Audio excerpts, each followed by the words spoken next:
My name is John, and I want to share with you a story that turned my life upside down. Not long ago, I considered myself a lucky man because my family was a reliable support for me. My wife Sarah is an amazing woman, caring and understanding.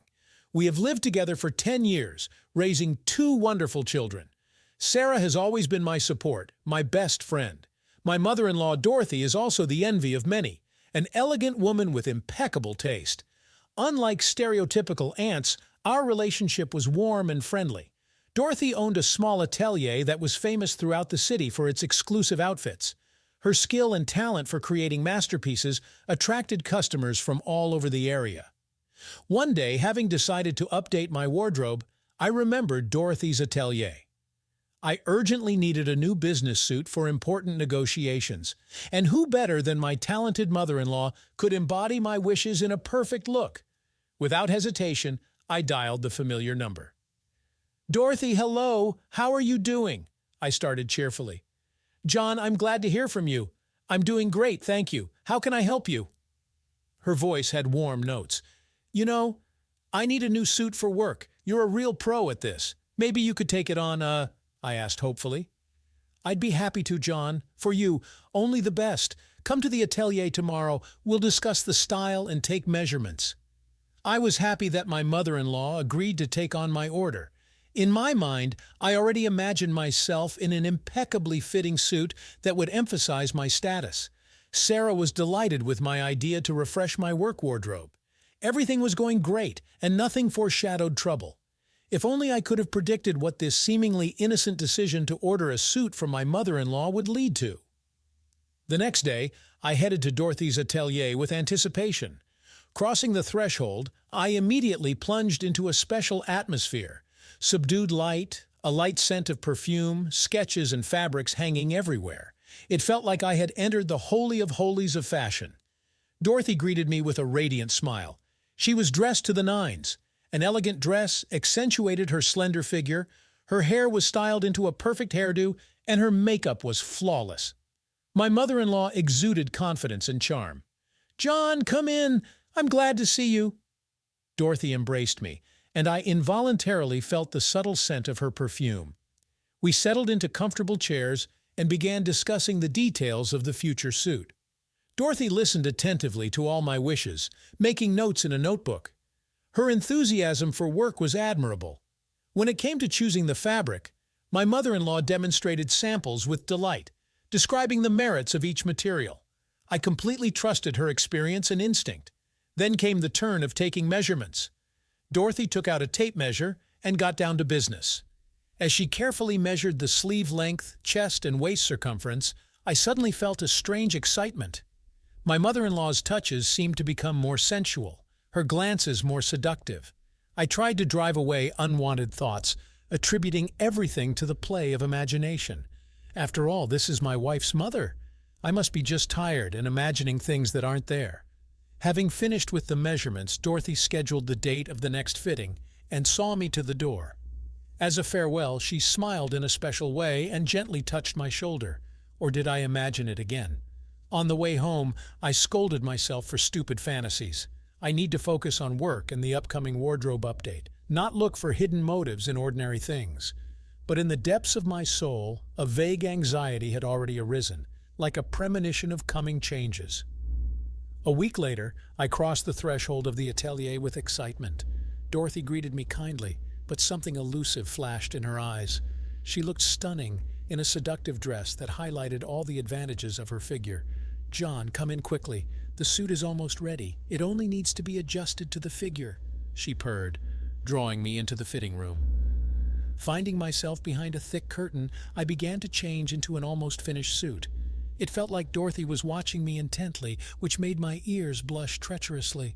My mother-in-law came closer, helping to straighten the collar of the jacket. Her fingers weightlessly slid down my neck, and suddenly, a kiss, passionate, insistent, knocking the ground out from under my feet. At first I was taken aback, caught off guard. What was happening seemed unreal, wild. Is this even possible? But in the next second the dam broke. Clothes flew to the floor, bodies intertwined in a vicious dance. It was madness, sweet madness, that made my head spin. The whole world ceased to exist. There were only Dorothy and our shameful passion. When the heat subsided, the realization of what had happened replaced the euphoria. What have I done?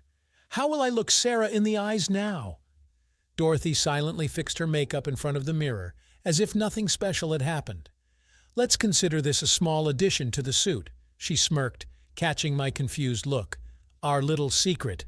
My head was spinning. Feelings mixed into a chaotic tangle. Desire, shame, guilt, fear of exposure. I needed to pull myself together and think everything through urgently. With difficulty saying goodbye, I ran out of the atelier as if scalded. My heart was pounding wildly. My mouth was dry. What will happen now? Will I be able to live as before, keeping this secret to myself? And do I want to? Questions swarmed in my fevered brain, but no clear answers were found. One thing was clear. A calm and measured family life was irrevocably left in the past. The following weeks turned into a prolonged nightmare. I continued to go to Dorothy for suit fittings, but with each time our meetings became more and more passionate and daring. We made love right in the atelier, risking being caught every second. Somehow it only spurred desire. I realized that I was acting meanly towards Sarah, but I couldn't help myself. Intimacy with Dorothy was akin to a drug, intoxicating and destructive. I hated myself for my weakness, but at the same time, the anticipation of a new secret meeting stirred my blood. The double life could not but affect my relationship with my wife. Sarah began to notice my detachment, staying late at work. Kisses and hugs with my beloved wife now seemed almost a crime. I avoided intimacy, afraid that my body would give away my lustful nature. The atmosphere in the house was heating up. Quarrels flared up more and more often. "John, what's going on? You haven't been yourself lately," Sarah asked, looking me in the eye inquisitively. "It's nothing, honey. I'm just tired from work," I mumbled, looking away. Lying was getting harder and harder. Every time I kissed my wife goodbye, I felt bitterness on my lips. How long can this go on? The fear of exposure haunted me relentlessly, but I couldn't give up the exciting affair with my mother-in-law either. Maneuvering between two women, I sank deeper and deeper into the quagmire of deception. Sarah's every look seemed to ask, "Will you really betray me and our family?" Dorothy, on the other hand, beckoned with sinful charm, promising forbidden pleasures without consequences. My mind told me it was time to end the affair before it was too late, but vicious attraction prevailed again and again. The reflection in the mirror silently screamed, "Stop!" But instead I rushed to the atelier, to a new dose of adrenaline. How long can this fragile balance on the edge of foul play last? Sooner or later, all secrets become apparent, and I was afraid of the day when my lies would be exposed.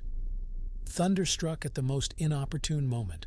On a sunny day, I unsuspectingly went to Dorothy as usual. As soon as I crossed the threshold of the atelier, we pounced on each other, burning with desire.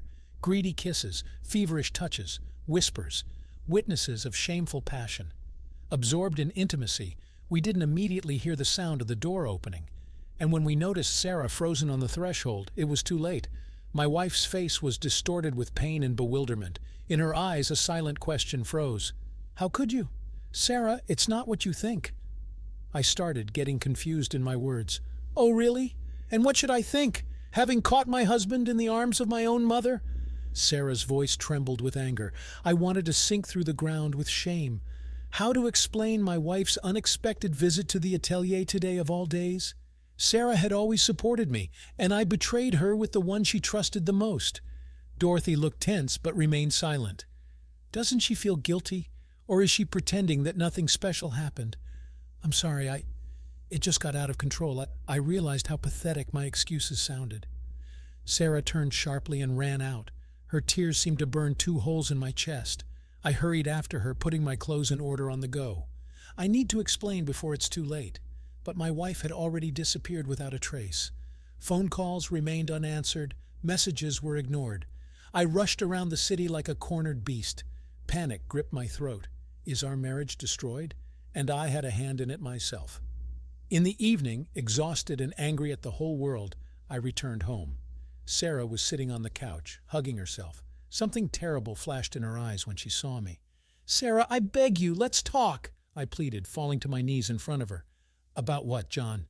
about how my beloved husband makes love with my own mother in the fitting room. And how long has this been going on between you? Each of her words hit me hard, but I deserved no less. I deserved her contempt and pain. Gathering the remnants of my courage, I sat down opposite my wife, preparing for the most important conversation of my life. Sarah looked at me as if I were a stranger. Resentment froze in her reddened eyes. "Forgive me," I began, struggling with a lump in my throat. I should have stopped it right away, but weakness, passion, recklessness, I don't know what came over me. "You didn't deserve to be treated like this." "Indeed, I didn't deserve it," Sarah hissed through her teeth. "How could you, John, with my mother, betray me, our family? For what, a momentary whim?" Her voice broke. I felt like the last bastard, watching my beloved woman fight back tears because of my betrayal. "I know it's impossible to forgive this, but believe me, Sarah, it was a shock for me too, like an obsession. Dorothy, I got confused. I let the irreparable happen. But my love for you, our family, that's what really matters. I can't lose you." My voice faltered. Pain flashed in Sarah's eyes. She didn't shed a single tear, maintaining her pride and dignity. How much strength did it take for her to keep her composure? "You've already lost me, John. The moment you decided that an affair with my mother was more important than marital fidelity. I don't know how I can look her in the eye now.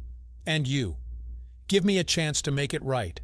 I'll do anything to earn your forgiveness. For the sake of the children, for the sake of us. We'll get through this." Sarah sighed heavily and turned to the window. Her shoulders slumped under the weight of my betrayal. An oppressive silence hung in the air. "I don't know, John.